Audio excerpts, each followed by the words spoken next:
नमस्कार रसिक प्रेक्षको, माता भगिनींनो आणि सर्व देवी भक्त हो.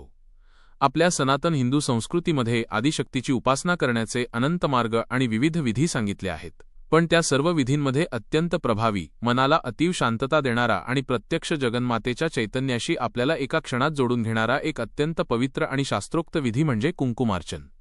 आजच्या या विशेष आणि सविस्तर भागात आपण कुंकुमार्चन म्हणजे नक्की काय, ते करण्याची योग्य पद्धत कोणती, त्यामागील शास्त्र काय आहे आणि त्याचे आपल्या दैनंदिन आयुष्यातील अनमोल महत्त्व काय आहे, यावर अगदी सखोल चर्चा करणार आहोत.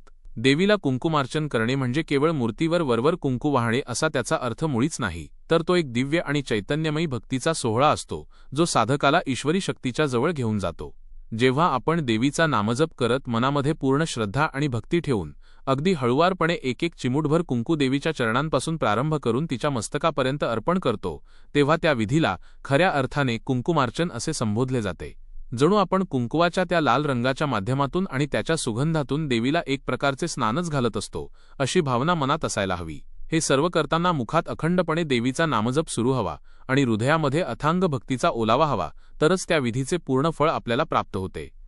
कुंकुमार्चन करताना केवळ साध्या नामाचा जपच नाही, तर त्यासोबत ललिता सहस्त्रनाम, श्री सूक्त, दुर्गा सूक्त किंवा देवी स्तुतीचा पाठ करणे अत्यंत शुभ मानले जाते.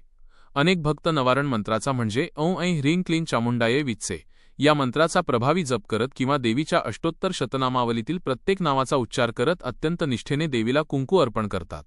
हे सर्व करत असताना त्या मंत्रांच्या सात्विक लहरी, कुंकवाचा तो स्पर्श आणि मनातील एकाग्रता यामुळे आपल्या आजूबाजूच्या वातावरणात एक विलक्षण दैवी ऊर्जा निर्माण होते.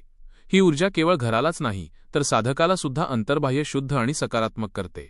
आता अनेकांच्या मनात हा प्रश्न येतो की हे कुंकुमार्चन नक्की कोणत्या दिवशी आणि कोणत्या वेळी करावे. आपल्या धर्मशास्त्रात याबद्दल अत्यंत स्पष्ट आणि सुंदर मार्गदर्शन दिले आहे.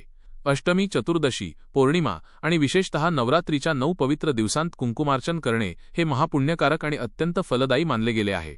या व्यतिरिक्त लक्ष्मीपूजन, मंगळवार, शुक्रवार आणि गुरुपुष्यामृत योगासारख्या अत्यंत शुभ मुहूर्तावर जर हा विधी आपल्या देव्हाऱ्यात किंवा मंदिरात केला, तर घरामध्ये सुख, शांती, समाधान आणि अखंड ऐश्वर्य नांदते अशी मान्यता आहे. मात्र एक महत्त्वाची गोष्ट आपण सर्वांनी नेहमी लक्षात ठेवायला हवी की अमावस्येच्या दिवशी कधीही कुंकुमार्चन करू नये, कारण त्या दिवशी लहरींचे स्वरूप वेगळे असते. विशेषतः अश्विन महिन्यातील शारदीय नवरात्रीत जेव्हा आपण देवी भागवत किंवा दुर्गा सप्तशतीचे पाठ वाचतो, तेव्हा त्या पाठांच्या दरम्यान किंवा पाठ वाचण्यापूर्वी कुंकुमार्चन केल्यास त्याचे पुण्य कित्येक पटीने वाढते आणि आपल्या वास्तूमध्ये शुभ लहरींचा संचार होतो. हा विधी करताना काही गोष्टींची विशेष काळजी आणि शिस्त पाळणे सुद्धा तितकेच गरजेचे आहे.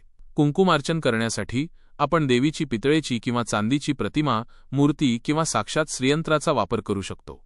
जर मूर्ती उपलब्ध नसेल तर प्रतिकात्मक म्हणून सुपारी, ताम्रपट किंवा सुवर्णपटावर देखील हा विधी भक्तिभावाने करता येतो. विधी सुरू करण्यापूर्वी ती मूर्ती किंवा यंत्र एका स्वच्छ पात्रात म्हणजेच ताम्हणात घेऊन ते पंचामृताने किंवा शुद्ध जलाने सुचिरभूत करून घ्यावे. त्याला गंध अक्षता अर्पण कराव्यात. यानंतरचा सर्वात महत्त्वाचा आणि सूक्ष्म भाग म्हणजे कुंकू अर्पण करण्याची विशिष्ट पद्धत. शास्त्रानुसार कुंकू वाहताना नेहमी मृगी मुद्रा वापरावी लागते. मृगी मुद्रा म्हणजे आपल्या उजव्या हाताचा अंगठा, मधले बोट आणि अनामिका या 3 बोटांनी कुंकू अलगद उचलावे आणि देवीच्या चरणांपासून सुरुवात करून हळूहळू मस्तकापर्यंत ते अर्पण करावे. ही प्रक्रिया उरकून टाकण्यासारखी नसावी, तर ती अत्यंत संथपणे, शांत चित्ताने आणि पूर्ण शुद्ध भावनेने केली पाहिजे. जसजसे कुंकू देवीवर अर्पण होत जाते, तसतसे आपल्या मनातील नकारात्मक विचार दूर होऊन आपल्याला एक वेगळीच मानसिक शांतता आणि आत्मिक बळ मिळते. देवीची कृपादृष्टी आपल्यावर सदैव राहते आणि आपल्या आयुष्यातील संकटे दूर होण्यास मदत होते. तर माझ्या प्रिय भक्त हो, कुंकुमार्चन हा केवळ एक धार्मिक सोपस्कार किंवा कर्मकांड नसून तो स्वतःच्या हातांनी त्या जगन्मातेची सेवा करण्याचा, तिच्याशी संवाद साधण्याचा एक अनमोल आणि पवित्र क्षण आहे. आपल्या पूर्वजांनी दिलेल्या या परंपरेतील हे सुंदर बारकावे समजून घेऊन जेव्हा आपण भक्तीच्या मार्गाने मार्गक्रमण करतो, तेव्हा त्याचे फळ आपल्याला निश्चितपणे प्राप्त होते. मला पूर्ण खात्री आहे की आजची ही सविस्तर, शास्त्रोक्त आणि भक्तिमय माहिती तुम्हाला तुमच्या आध्यात्मिक प्रवासात नक्कीच प्रेरणादायी ठरेल. हा व्हिडिओ तुम्हाला कसा वाटला आणि या माहितीचा तुम्हाला तुमच्या पूजेत कसा उपयोग झाला, हे आम्हाला कमेंट बॉक्समध्ये सांगायला अजिबात विसरू नका. तुमच्या मनात या विधीबद्दल काही शंका किंवा प्रश्न असतील तर तेही बिनधास्त विचारा आणि कमेंट्समध्ये जय माता दी किंवा श्री स्वामी समर्थ लिहून आपली भक्ती नक्की व्यक्त करा. अशाच प्रकारे आपल्या हिंदू धर्मातील आणि अध्यात्मातील गूढ, सुंदर आणि महत्त्वाची माहिती जाणून घेण्यासाठी आपल्या या चॅनलला नक्की सबस्क्राईब करा आणि हा व्हिडिओ तुमच्या मित्रपरिवारासोबत शेअर करा, जेणेकरून त्यांनाही या विधीचे महत्त्व समजेल. पुन्हा भेटूया अशाच एका नवीन, पवित्र आणि अभ्यासपूर्ण विषयासोबत. तोपर्यंत त्या आदिमाया आदिशक्तीची कृपा तुम्हा सर्वांवर, तुमच्या मुलाबाळांवर आणि तुमच्या संपूर्ण परिवारावर सदैव बरसत राहो हीच आई जगदंबेच्या चरणी प्रार्थना.